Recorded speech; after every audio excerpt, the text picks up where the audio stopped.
ከአዲስ አበባ ቀደምት ሆቴሎች መካከል አንዱ የሆነውን ጊዮን ሆቴልን በእግራችን አቆራርጠን የወንዝ ዳርቻ ልማት ስራውን መስመር ተከትለን እየተጓዝን ነው። ከዚህ ቀደም በጊዮን ሆቴል ውስጥ ገብቶ እንደዚህ መዘዋወር ቀላል አልነበረም። የግድ የሆቴሉ አገልግሎት ተጠቃሚ መሆንን ይፈልግ ነበር። የወንዝ ዳርቻ ልማት ስራው ከተጀመረ በኋላ ግን ከሆቴሉ የተወሰነው ክፍል እንደዚህ ለህዝብ ክፍት ሆኖ ከላይ ጀምሮ ማንኛውም ሰው በሆቴል ውስጥ በእግሩም በሳይክልም አቆራርጦ መጥቶ አካባቢው ላይ ያለውን ውበት እንዲመለከት የሚያስችል እድል ተፈጥሮለታል። እዚህ አካባቢ ላይ በኢትዮጵያ ብቻ ሳይሆን በአፍሪካ ጭምር ግዙፍ ከሚባሉ የውሃ ላይ ትርኢት ማሳያ ስፍራዎች አንዱ የሆነውን የውሃ ላይ ትርኢት ማሳያ መፍጠር የተቻለበት እጅግ ውብ የሆነ ስፍራ መፍጠር ተችሏል። በወንዝ ዳርቻ ልማት ስራው በአዲስ አበባ የወንዝ ዳርቻ ልማት ስራ በተለይ ደግሞ ከእንጦጦ ጀምሮ ፒኮክ የሚዘልቀው ስራ ምን ነገሮችን አካቷል የሚለውን የሚያስረዱን እንግዳ ጋብዘን ነው ዛሬ ቆይታ የምናደርገው። ከእንግዳችን ጋር የተቀጣጠርንበት ቦታ ላይ ሄደን እናገኛቸዋለን። አብረን እንቆይ።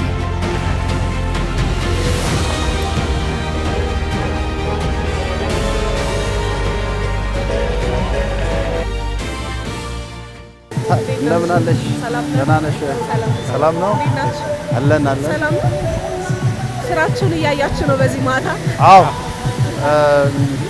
ሰው እንዴት እየተደሰተበት እንደሆነ የሚጎልም የሚቀር ነገር ካለም እንደዚህ ሀሳብም እንወስዳለን። ስለዚህ ሁሌም በየዕለቱ ከምሽቱንም ቀኑንም እዚህ አካባቢ ዞር ትላላችሁ ማለታችን የስራችን አካል ነው። ቤቱን ታዩታላችሁ። አዎ፣ ያው ደስታው እሱ አይደለ? ለማንኛውም ከኔ ጋር ደግሞ ትንሽ ቆይታ እናደርጋለን። አጠቃላይ ወንዝ ዳርቻ ልማት ስራው ከእንጦጦ ጀምሮ እስከ ፒኮክ የሚደርሰው ምን አለው የሚለውን እያወራን ነው ቆይታ የምናደርገው። አመሰግናለሁ ለጊዜ። እናንተም ስለመጣችሁ በጣም አመሰግናለሁ። ስሜው አለልኝ ደሳለኝ እባላለሁ።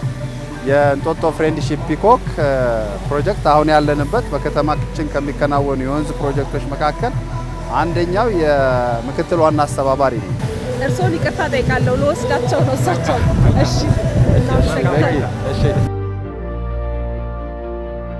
ከእንጦጦ ተነስተን በቀጨኔ መድኃኔዓለም አድርገን በአራዳ ፒያሳ አካባቢ አድርገን በፍሬንድሺፕ ቁጥር 1 2 አቋርጠን በአምባሳደር አድርገን በፍልውሃ አድርገን ጊዮን እዚህ እንደርሳለን ማለት ነው። ስለዚህ ከጫካው ከጥቂት ደቂቃ በፊት በብስክሌት ወይም በእግሩ መጓዝ የጀመረ ሰው አመሻሹ ላይ እንደዚህ ያማረ ስፍራ ላይ ይደርሳል። ይሄ እንግዲህ እንደተለመደው የውሃ ፋውንቴን አይደለም የምንለው፣ የውሃ ትርኢት ማሳያ ስፍራ ነው። እጅግ የተሟላ በአይነቱም በሀገራችን ብቻ አይደለም፣ እስካሁን ድረስ እኛ ባለን መረጃ በአፍሪካም ትልቁ የውሃ ትርኢት ማሳያ ስፍራ ነው። እንጦጦ አንስቶ በፍሬንድሺፕ አድርጎ እስከ ፒኮክ ድረስ ከዛም ተሻግሮ የሚሄደው የወንዝ ዳርቻ ልማት ስራ በርካታ ነገሮች አሉት በውስጡ። ብዙዎቹ ደግሞ ሰው ተኮር ከሰው ህይወት ጋር የሚገናኙ ናቸውና የወንዝ ዳርቻ ልማት ስራው ከዚህ ወንዞችን ከማስዋብ መዝናኛ ከመፍጠርም ባሻገር ደግሞ ከሰው ህይወት ጋር የተገናኘ ስራ እየተሰራበት ነው እያልን ነበረ።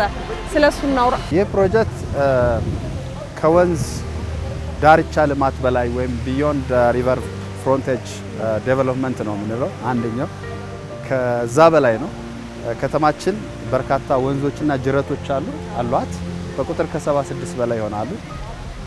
በርካቶቹ ወቅታዊ ናቸው። ክረምት ሲመጣ ከሰኔ እስከ መስከረም ውሃ የሚፈስባቸው መንገዶች ናቸው። ግን ትልልቅ ወንዞችም ያሏት የወንዝ ከተማ ብለን ልንላት የምትገባ ከተማ ነው። ወንዝ ጸጋ መሆኑ እንዳለ ሆኖ በአግባቡ ካልያዝ ነው ካልጠበቅ ነው ግን አደገኛ የከተማው አካል ይሆናል ማለት ነው። በዋነኝነት የጎርፍ አደጋ አዲስ አበባ ላይ በተደጋጋሚ በክረምት በመጣ ቁጥር የሚያጋጥመን የተፈጥሮ አደጋ ነው። ከወንዞች ዳርቻ ጋር በተያያዘ በርካታ የማህበራዊ ኢኮኖሚያዊ ችግሮች ያጋጥማሉ። የድህነት መጠን በጣም ከፍተኛ ነው። የወንጀል ክስተት መጠኑ ምጣኔውም በወንዞች ዳርቻና ከወንዞች ዳርቻ ውጭ ያለው አካባቢ የተለያየ ነው። ከፍተኛ የሆነ የወንጀል ክስተት ምጣኔ ያለው የወንዝ ዳርቻው ተደራሽ አይደለም። ቅድም እንዳልኩት በማህበራዊም ደረጃ ብናየው ከፍተኛ የድህነት መጠን ያለበት አካባቢ።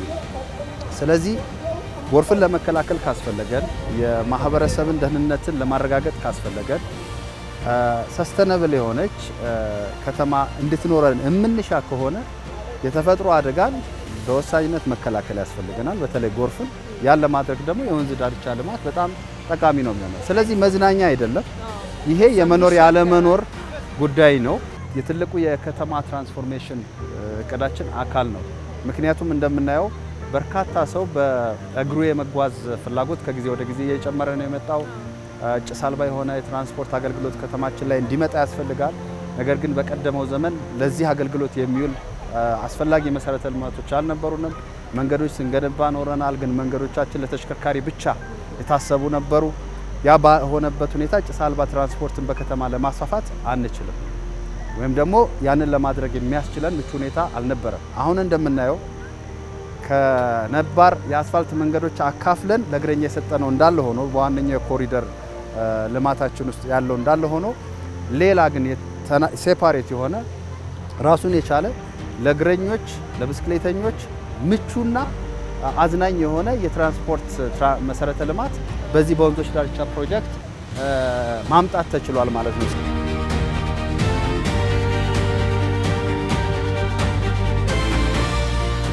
ብዙ ልፋት የጠየቀ ስራ ነው ብዬ አስባለሁ። ቀላል ነገር አይደለም። ረጅም መንገድ ወንዞችን ተከትሎ ያሉ መሰረተ ልማቶችን በተለያየ መንገድ ለህብረተሰቡ ክፍት የሆኑ የመዝናኛም እንዲሁ ደግሞ ሌሎች የንግድ ተቋማትንም በማቋቋም ስራ ውስጥ የነበረው ሂደት አስቸጋሪው ነገር ምን ነበረ? ይሄ ስራ ይሄ ፕሮጀክት አጠቃላይ ስፋቱ 1038 ሄክታር ያህል ስፋት አለው። አንድ የዞን ከተማ ነው። አጠቃላይ ከእንጦጦ እስከ ፍሬንድሺፕ ብቻ ያለው 1038 ሄክታር ማለት ኢትዮጵያ ውስጥ አንድ የዞን ዋና ከተማ መቀመጫ የሚያክል ማለት ነው። የዛን ያክል ስፋት ያለው ፕሮጀክት ነው። በስፋቱ በጣም ትልቅ ነው። ርዝመቱ 22 ኪሎ ሜትር በላይ ነው፣ ከእንጦጦ እስከ ካራማራ ድልድይ ድረስ። በዚህ ውስጥ 4 ክፍለ ከተሞች 12 ወረዳዎችን የሚያያይዝ ፕሮጀክት ነው። ስለዚህ የተሰራበት ጊዜ ነው እንግዲህ አንደኛው አስገራሚ ጉዳይ የሚሆነው። በ16 ወራት ነው ይሄ ፕሮጀክት የተሰራው። ይሄን የሚያክል ግዙፍ ፕሮጀክት በተለይ በወንዝ ላይ በ16 ወራት ማከናወን የተለየ የሆነ ኮሚትመንት ይፈልጋል። ያ ኮሚትመንት ባይኖር ኖሮ እውቀት ቢኖረንም ሀብትም ቢኖረንም ባጠረ ጊዜ ለማከናወን ያስቸግራል። ከተፈጥሮ ጋር እየተጋፋን ነው የሰራ ነው። ክረምት ከበጋ ፀሐይ ነው ጨለማ ነው ሳይባል ነው የተሰራው።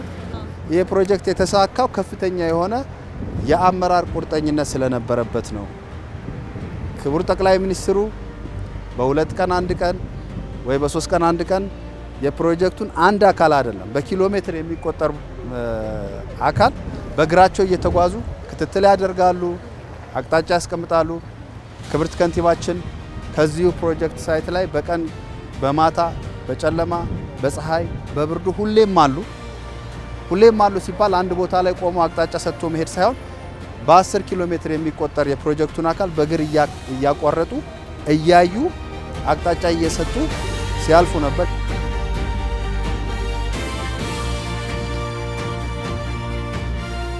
ይሄ ወንዝ ባንተ ይቀጡ ነው የሚባለው። ባንተ ይቀጡ እዚህ አካባቢ በየአመቱ ክረምት በመጣ ቁጥር ቀድሞ የነበረውን ታሪኩ ነው የምነግርሽ።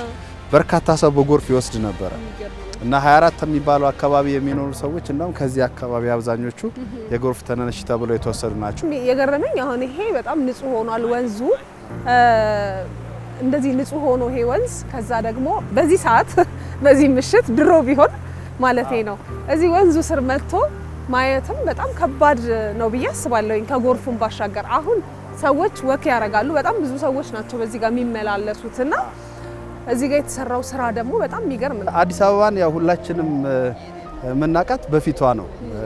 በፊቷ በኩል ነው የምናውቃት። በአስፋልቶቿ በመንገዶቿ ነበር የምናውቃት። ይሄ ፕሮጀክት አዲስ አበባን በጀርባዋ በኩል እንድናውቃት ነው።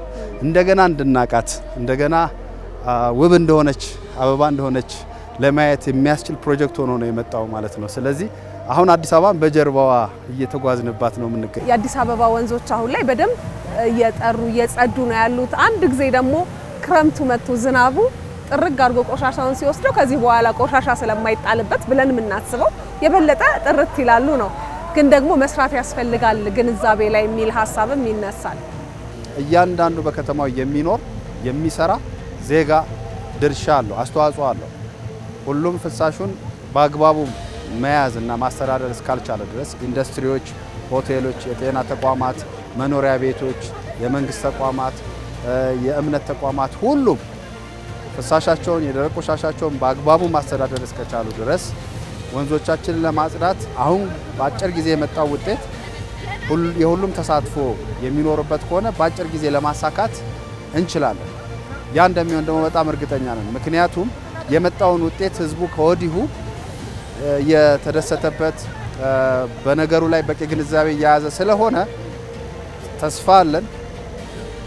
ያየናቸው ያላየናቸው በመንግስት ቁጥጥር ስር ያሉ የሌሉ የህግ ተቋማቶች ደንብ አስከባሪዎች ያላዩአቸውም ያዩአቸውም ፍሳሻቸውን ደረቅ ቆሻሻቸውን ወደ ወንዙ የሚለቁ አካላት አይ ቲንክ ከዚህ ሾው በኋላ የሚያቆሙ ይመስለኛል።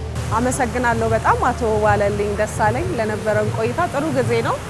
ቆንጆ ቦታ ላይ ጥሩ መረጃም ሰጥተናል። እናመሰግናለን። እኔም በጣም አመሰግናለሁ ኢቢሲን። ይሄ ፕሮጀክት ከተጀመረ ጀምሮ ጠንካራ የሆነ ክትትል ያደርጋል። በወንዞች ጥበቃ ክትትልም ላይ የተሻለ ግንዛቤ እንዲኖር እየሰራችሁ ነው። አይ ቲንክ ይሄ በቀጣይም እንደሚኖር ተስፋ አድርጋለሁ። መልካም ጊዜ።